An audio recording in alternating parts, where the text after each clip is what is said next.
According to your observation, how does China's Belt and Road Initiative transition towards a more greener approach in the past decade? How do you think that BRI can align with the UN Sustainable Energy for All?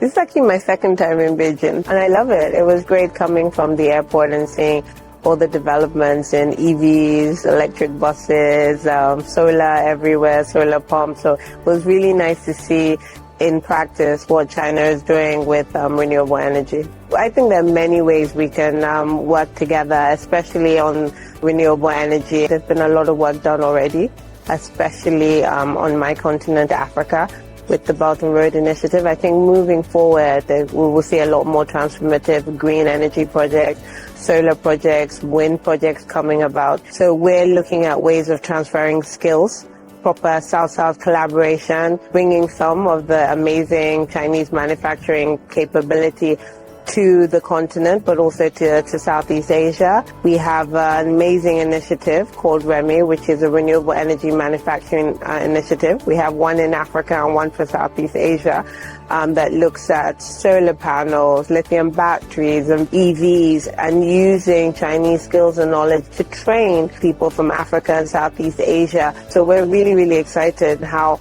open the Chinese have been to really allow other countries to understand their technology. We see the next decade as a really fruitful decade for this initiative.